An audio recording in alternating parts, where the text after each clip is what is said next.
ഷഫീദ് റാവുത്തർ ചെയ്യുന്നു. ഷഫീദ്, ഞാൻ ആ പരാതി, ആ പെൺകുട്ടി KPCC അധ്യക്ഷൻ അയച്ചു കൊടുത്ത KPCC അധ്യക്ഷൻ DGP കൈമാറിയ ആ പരാതി ഒന്നുകൂടി വായിക്കുകയായിരുന്നു. അതിഗുരുതരമായ ആരോപണങ്ങളാണ്. അതിഗുരുതരമായ എന്ന് പറഞ്ഞാൽ വല്ലാതെ ഉപദ്രവിച്ചു, വലിയ എന്താണ് ദേഹമാസകലം മുറിവുണ്ടാക്കുന്ന രീതിയിലുള്ള വല്ലാതെ ഉപദ്രവിച്ചു എന്നൊക്കെ ആരോപിക്കുന്ന ഒരു പരാതിയാണ്. ആ പരാതിയിലെ മൊഴി എന്ന് പറയുന്ന ആദ്യ പരാതി പോലെയല്ല, അതിൻ്റെ മറ്റു സ്വഭാവമാണ് അതിന്. ഷഫീദ്, ഉറപ്പായിട്ടും. കാരണം ഇതുമായി ബന്ധപ്പെട്ട് ഇപ്പോൾ പുറത്തു വരുന്ന വിവരം, അതായത് പോലീസിന്റെ FIR നമ്മൾ ഇന്ന് രാവിലെ പുറത്തുവിട്ടിരുന്നു. ആ FIR-ലടക്കം പറഞ്ഞിരുന്നത് ഗുരുതരമായിട്ടുള്ള ലൈംഗിക പീഡനം നടന്നു. മാത്രവുമല്ല ഈ പെൺകുട്ടിയെ ലൈംഗികമായി പീഡിപ്പിച്ചു, പുറത്തേക്ക് ഉപദ്രവിച്ചു എന്നൊക്കെയുള്ള കാര്യങ്ങളാണ് പറയുന്നത്. ഈ FIR-ൽ ഫെനി നൈനാനാണ് ഇവരെ കൊണ്ടുവിട്ടത് എന്ന് പറഞ്ഞെങ്കിൽ കൂടി ഏതെങ്കിലും തരത്തിൽ ഫെനി നൈനാനെ പ്രതി ചേർക്കാൻ അന്വേഷണ സംഘം നിലവിൽ ഇപ്പോൾ തയ്യാറല്ല. രാഹുൽ മാങ്കൂട്ടത്തിൽ മാത്രമായിരുന്നു പ്രതി.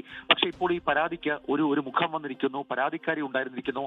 അവർ മൊഴി നൽകിയാൽ അത് രാഹുൽ മാങ്കൂട്ടത്തിനെ സംബന്ധിച്ച് പ്രത്യേക FIR ആയി രജിസ്റ്റർ ചെയ്യാനാണ് സംസ്ഥാന പോലീസ് മേധാവി നൽകിയിരിക്കുന്ന നിർദ്ദേശം. അങ്ങനെ പ്രത്യേക FIR ആയി വന്നാൽ 2 ബലാത്സംഗ പരാതികൾ അത് രാഹുൽ മാങ്കൂട്ടത്തിൽ MLA-ക്കെതിരെ ഉയരും. അത് രാഹുലിന്റെ മുന്നോട്ടുള്ള നിയമ നടപടികൾക്ക് വലിയ തലവേദനയായി മാറുകയും ചെയ്യും. മാത്രവുമല്ല മറ്റു ചില പരാതികൾ കൂടി വരാനുള്ള സാധ്യത അത് പ്രത്യേക അന്വേഷണ സംഘം മുൻകൂട്ടി കാണുന്നുമുണ്ട് എന്നുള്ളതാണ് ഇതിൽ ഏറ്റവും ശ്രദ്ധേയമായിട്ടുള്ള കാര്യം. ഏതായാലും ഹഷ്മിത, ഈ മണിക്കൂറിൽ വരുന്ന ഏറ്റവും പ്രധാനപ്പെട്ട വാർത്ത അത് നമ്മൾ ഇന്ന് രാവിലെ മുതൽ പറയുന്ന ഒരു കാര്യമായിരുന്നു FIR. ആ FIR-അനുസരിച്ച് മൊഴി നൽകാൻ തയ്യാറാണെന്ന് ഇപ്പോൾ പരാതിക്കാരി പോലീസിന് ഔദ്യോഗികമായി മറുപടി നൽകിയിരിക്കുന്നു. ഏതായാലും അതിജീവിതയുടെ പേരുവിവരങ്ങൾ നമുക്ക് വെളിപ്പെടുത്താൻ കഴിയില്ല. പക്ഷെ അതിജീവിത വളരെ ധൈര്യപൂർവ്വം ആ മൊഴി നൽകാം എന്നുള്ള കാര്യമായി പുറത്തേക്ക് വരികയാണ്. മാത്രമല്ല അതിൽ തന്നെ ഏതെങ്കിലും തരത്തിൽ ഒരു ചെറിയ പരാതിയായോ അല്ലെങ്കിൽ തലനാരിഴക്കെങ്കിലും രക്ഷപ്പെടാനുള്ള പരാതിയായോ മാറുകയില്ല. പകരം രാഹുൽ മാങ്കൂട്ടത്തിനെ സംബന്ധിച്ചിടത്തോളം വലിയ തലവേദനയാകുന്ന ഒരു സംഭവമായി ഈ FIR, ഈ മൊഴി രേഖപ്പെടുത്തൽ മാറും. ഹഷ്മി, എന്തായാലും അത് ഈ പറയുന്ന രീതിയിലുള്ള ആരോപണങ്ങൾ അത് സത്യമാണെങ്കിൽ ശരിയാണെങ്കിൽ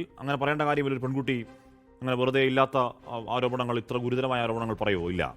അത് അങ്ങനെയാണെങ്കിൽ അത് മൊഴി നൽകാൻ തയ്യാറാവുകയാണെങ്കിൽ, അത് മുഖമുള്ളൊരു പരാതിക്കാരിയെ മുന്നിൽ വന്ന് നിൽക്കുകയാണെങ്കിൽ, അല്ലെങ്കിൽ ആദ്യ അതിജീവിതയ്ക്കൊപ്പം നിൽക്കുകയാണെങ്കിൽ അത് ഉണ്ടാക്കാൻ പോകുന്ന കുരുക്ക് ചെറുതാവില്ല. കാര്യം അത് ലക്ഷണമൊത്ത റേപ്പിൻ്റെ എല്ലാവിധ ആരോപണങ്ങളും അതിൽ ഈ പെൺകുട്ടി പറയുന്നുണ്ട്.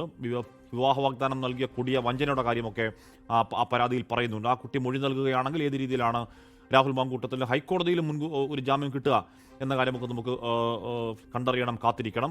ഹോസൂർ കോടതിയിലേക്ക് SIT അന്വേഷണ സംഘം രാഹുൽ മാങ്കൂട്ടത്തിൽ എത്തുന്നുണ്ട്. എപ്പോൾ എത്തുന്നു, എപ്പോഴത്തേക്ക് എത്തും എന്നുള്ളതാണ് അറിയേണ്ടത്. കോടതി ഇപ്പോഴും പ്രവർത്തിക്കുകയാണ്.